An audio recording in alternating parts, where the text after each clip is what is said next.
Last year I made a video about the election in Uganda, a country in East Africa that has often been accused of having less than free and fair elections. And in today's video I'd like to once again talk about Uganda, but in connection to the neighbouring and far larger country of the Democratic Republic of Congo, as this week there was news that Ugandan soldiers and indeed airstrikes had been launched against locations in the Democratic Republic of Congo together with the Congolese army against particular rebel groups. And in this video I'd like to find out why. The group being targeted is called the ADF, which stands for the Allied Democratic Forces, a rebel movement that was started at the end of 1995 in western Uganda. They operate and were founded in a region of western Uganda bordering on the Democratic Republic of Congo called the Rwenzori Mountains. This is a perfect location to start such an insurgency. It's very far away from the Ugandan and the Congolese capital, the infrastructure is fairly poor, and there is a history of resistance to outsiders going right back to colonial times when the first rebellions in the Protectorate of Uganda against the British were in this very region. Particularly members of the Bakonjo and the Bamba ethnic groups were very hard to subdue, and this continued even after Ugandan independence in 1962, starting an armed movement in the region, the Rwenzori movement, which proved a very difficult nut for Ugandan central government to crack. In fact, they only put down arms 20 years later in 1982, and even then there were some final holdouts of the movement that did not accept the greater autonomy provided them by the central Ugandan government and continued to stay in the bush and to pose a threat to the government in central Uganda. Around the same time, they joined forces with the NRA, the National Resistance Army being led by Yoweri Museveni against the ruling Ugandan party at the time. When he swept to power in 1985, the last remnants of the Rwenzori movement were with him, and following his victory they expected a reward for their services. Instead, they were only given small pieces of land, and the leader of the movement was given a minibus. To add insult to injury, in 1993, when several other Ugandan kingdoms such as Buganda, Bunyoro and Toro were re-established, the Obusinga, or the Rwenzori kingdom that had existed, was not re-established as well. And this really brought the region back into full arms. Many of the leaders of the previous holdout groups of the Rwenzori movement fled into the Democratic Republic of Congo and there created a new movement called the NALU, standing for the National Army for the Liberation of Uganda. And from their bases in the Congo, they launched attacks against the new Museveni government of Uganda. While they were able to lure recruits, especially youngsters from the Bakonjo ethnicity in the area, they were unable to gain the large-scale support that the earlier Rwenzori movement had had in the region. And increasingly they started turning their guns and machetes against the local population as well as against Ugandan armed forces and police services. Nevertheless, they were able to galvanize some support from regional powers such as Zaire and the Kenyan government, both of whom had bones to pick with the new Museveni regime in central Uganda. In 1992, they launched an assault to try and take the district of Kasese in western Uganda, but in this they were ultimately successful, and this led to a major crackdown by the Ugandan armed forces, who successfully pushed the movement back across the border into neighbouring Zaire.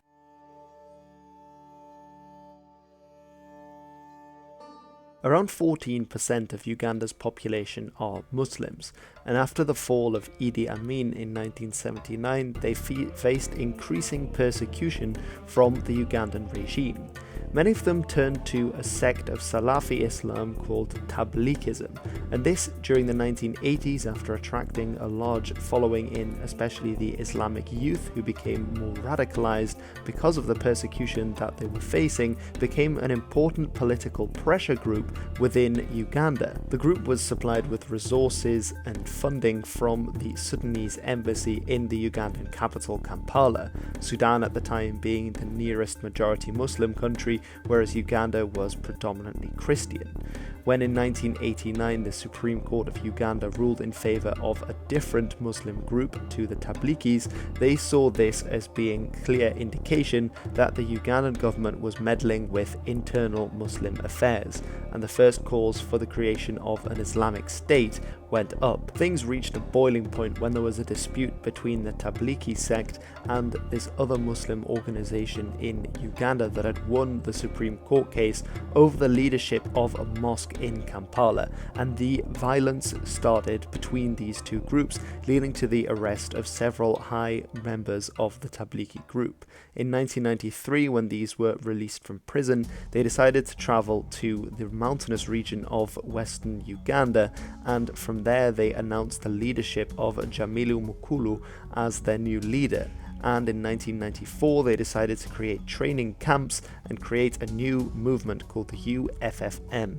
standing for the Ugandan Freedom Fighters Movement, with which they would attack the Ugandan regime from the mountainous region of western Uganda in an attempt to topple the Museveni regime and to create an Islamic State. Although a lot of the time their political and religious objectives are not specifically stated, but have to be pieced together from individual quotations from separate members. The following year in 1995, however, when their army bases were overrun by the Ugandan Defence Forces, they likewise fled into Zaire, and there made contact with the remnants of the NALU, who had recently also been driven across the border by the Ugandan army. After talks, they decided to band together and form a new organisation, the ADF, the Allied Democratic Forces, with the joint goal of overthrowing the Museveni regime within Uganda. To do this, they used bases in the eastern DRC from which to launch attacks against Ugandan border posts, but increasingly also against civilians and villages on the Ugandan side of the border. This tactic, of course, would draw the attention of the Ugandan army, but they were also supported by, once again, the Sudanese regime, as well as the regime of President Mobutu of Zaire at the time. Of course, they also started a campaign of suicide and other bombings, particularly in the Ugandan capital of Kampala, thus ramping up their campaign against civilian lives as well. In the border region in particular, civilians suffered at the hands of the ADF, becoming the targets of indiscriminate killing, as well as a lot of the time having their property looted and being forced to pay taxes to this new rebel group.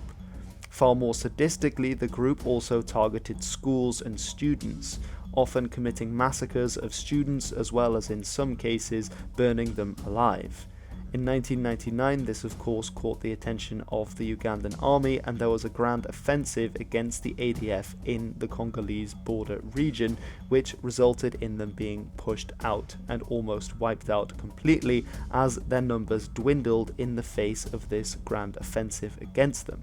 This meant that by 2001, the group was a shadow of its former self. Having lost several thousand members to a combined assault, they were now far weaker than they had ever been, and it looked like their time was up.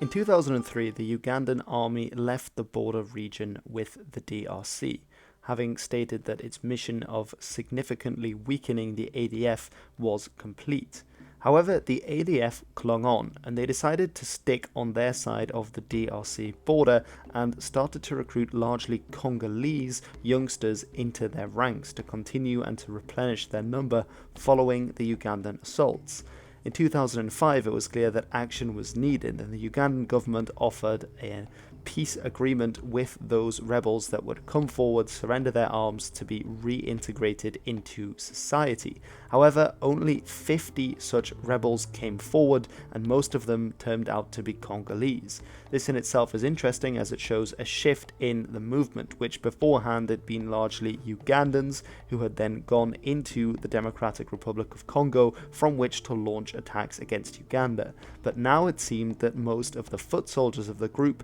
were themselves locals from the Congolese side of the border and were still continuing attacks against Uganda. Nevertheless, it proved that the movement was still alive and that the amnesty had failed. This caught the attention of MONUSCO, which is the acronym for the Mission de l'Organisation des Nations Unies pour la Stabilisation en République démocratique du Congo, or in short, the UN forces, the peacekeeping troops inside the Congo,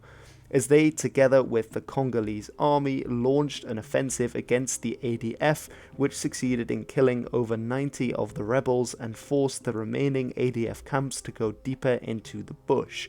However, it was clear from this that they were not a spent force and would still go on attacking civilians and the Ugandan and Congolese armies in the area, as well as the UN peacekeepers. In 2007, this was enough of a threat that the Ugandan and the Congolese governments signed a pact that they would both work together to destroy several rebel movements operating in the border regions, such as the LRA, but also the ADF. It seemed in 2008 that real progress was made, as the Ugandan government and the ADF had both come forward and said that they were willing to find a peaceful solution to the problem of the ADF and that they would lay down their arms. However, these talks, mystifyingly, never materialized, despite the fact that the ADF had said that they were willing to come forward and to find a peaceful solution for the problem. The Ugandan government has never kept up its side of the bargain, and so the war continued.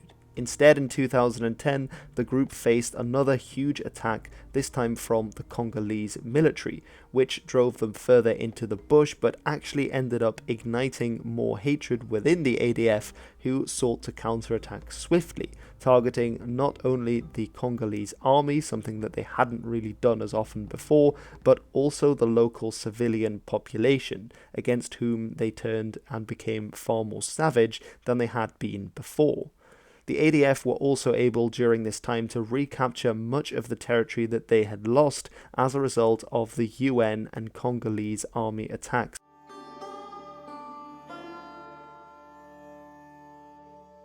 It's often difficult to discern what exactly the ADF is trying to achieve, as it was started largely by Muslims from the central region of Uganda, who then went to western Uganda, across the border into the DRC, and there merged together with a group that had really as its aim a political rather than a religious focus. And yet the UFFM, the Ugandan Freedom Fighters Movement, part of which had later formed the ADF in the DRC, had been active in wanting an Islamic state in the region.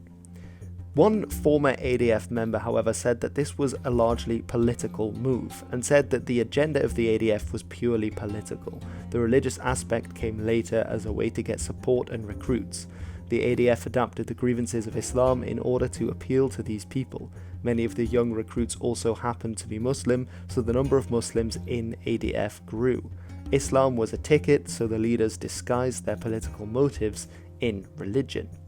It's also true that in its almost quarter century of existence, the ADF has changed radically. We already mentioned the fact that it's undergone a period of Congolization, as it is now largely based in the eastern DRC rather than in western Uganda, and that many of its founding former fighters have intermarried into the Congolese population, and their children are now the main fighters of the ADF movement, having lived in the Congo for their entire lives. In 2013, there was clearly something going on within the movement, as many of its propaganda videos started to use a different name, the MTM, which stands for the Madina at-Tawhid wal Mujahideen, an Arabic name which means the city of monotheism and holy warriors. In their propaganda videos, they also started showing flags that looked very much like the black Shahada flags of organizations like Al-Qaeda. But the strongest idea that they were moving towards a more radical Islamic path was in 2015. After a series of offensives by the Congolese military, the leader of the movement, Jamilu Mukulu, fled to Tanzania, where he was captured by Tanzanian authorities and extradited to Uganda. The new leader of the movement became Musa Baluku, who appears to have taken the group in a much more radical Islamic direction. and it's thought that some of the suicide bombings in Kampala in 2010 were facilitated by the jihadi group Al-Shabaab, operating from Somalia. In 2019, the Islamic State of Iraq and Syria claimed responsibility for an attack from its Central Africa province, the first time that we have heard of such a province existing in its imagined Islamic Caliphate, in which 8 members of the Congolese military were killed. And this has been linked to an ADF attack, and so it was presumed that this was talking about the ADF, which is now seeing itself as the Central Africa province. And indeed, the next year in 2020, the leader of the ADF indeed said that the ADF no longer existed, and that instead they were the Central Africa province, or Waliyat, of the new Islamic State, well, the one in Iraq and Syria, of course, being the core of ISIS, but then branching out into Africa. But as we saw with Boko Haram, it's not always the case that everyone in these African groups are equally happy to join and to swear the bayat, or the allegiance, to the Caliph in Baghdad. And so it's been thought that the ADF has likewise split into several groups or factions, with that being led by Musa Buluku actually supporting the Islamic State, and others perhaps not being as Islamic and having more political goals in mind, as the older ADF also had. There is some reason to doubt or to question how much there is a relationship between the ADF and the Islamic State in Syria and Iraq, and how much the core leadership is influencing the actions of the ADF on the ground, as several times when the Islamic State social media networks have claimed attacks in this part of East Africa, or the Central Africa province, the details haven't quite matched that on the ground of the ADF attacks in terms of times, in terms of places, and in terms of the casualties present. So there is some reason to doubt quite how close this link between the two groups is. There's also the fact that the Central Africa province has also been used to refer to another group called Ansar al-Sunna wa Jama, which is a group from Mozambique. And I should stress that the two groups are certainly not the same, and there is a great geographical distance between them. And so it's unclear exactly how formal this Central Africa province should be seen as in terms of its connection to the Islamic State.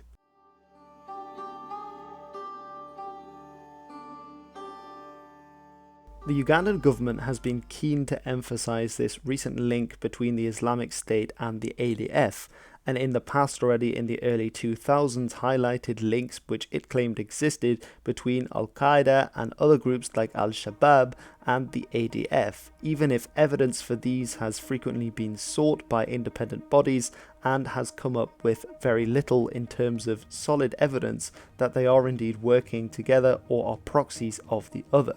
The Ugandan government, of course, has a stake in doing this, as for a long time it was seen as the key American ally in the region. However, with a less than clean record in terms of its democratic proceedings, Uganda has slipped somewhat in the eyes of their American allies, and for this reason it needs another means by which to keep American funding coming into the country. And what better way than to be staging a crusade in terms of the war on terror on their very own soil. Or actually, they're keeping them at arm's length in the Democratic Republic of Congo, but are still applying for millions of dollars of US funding in order to defeat them.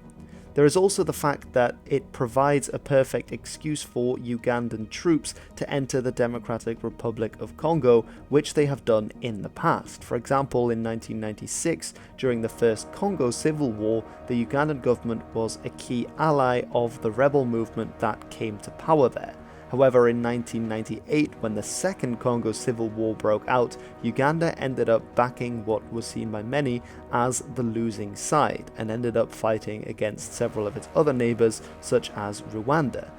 During this fight, Ugandan troops entered the DRC, and from there were heavily accused of not only attacking and committing war crimes against the local population, but also draining the region of diamonds and other precious minerals, as well as timber.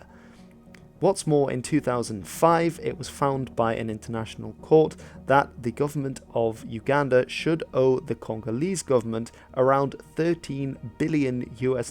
in reparations. and yet not a single cent of this has thus far been paid. A more recent development is the discovery on Lake Albert, which straddles both the countries, of oil in this area, and so perhaps it is for this reason that the Ugandan government has to have a very good reason to enter the Democratic Republic of Congo in order to galvanize all these resources. Uganda has also used the scepter of the ADF for its own internal security as an excuse to create a large troop presence during elections because of the scare of suicide bombings and other attacks by the ADF. This in turn has allowed Museveni to tamper with election results and to crack down violently on protests, as he did at the start of 2021 in that election cycle. This of course begs the question as to why the Congolese military would also want to become involved in this, because of course it's on the territory of the DRC that these rebels are largely based, and it's indeed the civilian populations in the North Kivu province that are suffering from their attacks. Well, this is partially because we shouldn't see the Congolese military as similar to another kind of military, say in a Western country or a more developed country, as the pay is incredibly poor, and in fact having them on active operation duty means they can also feed themselves off the local population, off the land, as well as having a reason for their existence. Perhaps it's also keeping elements of the army busy in order to forestall another coup, which has happened incredibly frequently during the Congo's long and bloody history. This may also go some way to explaining why, despite multiple attempts, there has never been a conclusive negotiation between the ADF and the Congolese or the Ugandan governments, despite several efforts.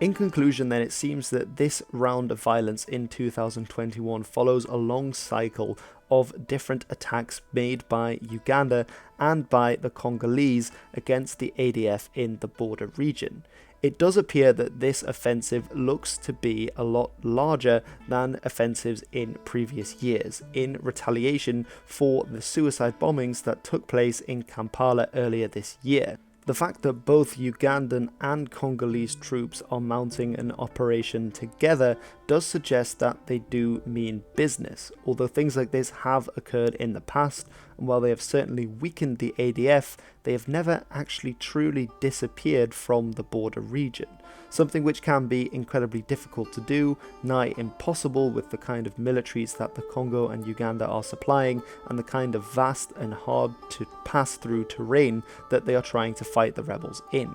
It seems that a diplomatic, negotiated solution will be the only way out, but thus far there is no sign that this is happening. And so we must wonder whether this is a genuine effort to finally put to rest the ghost of the ADF that has haunted the Rwenzori mountains for so long, and the people that live there having to live through the daily violence, abductions, bombings, killings, rape, mutilation, or whether it's the next chapter in the long story of the militaries taking advantage of the people for political gain. I'd just like to say, if you've made it to this point, thank you very much for watching this video on the ADF, the Allied Democratic Forces that have been terrorizing the border region of the Democratic Republic of Congo and Uganda for almost a quarter of a century.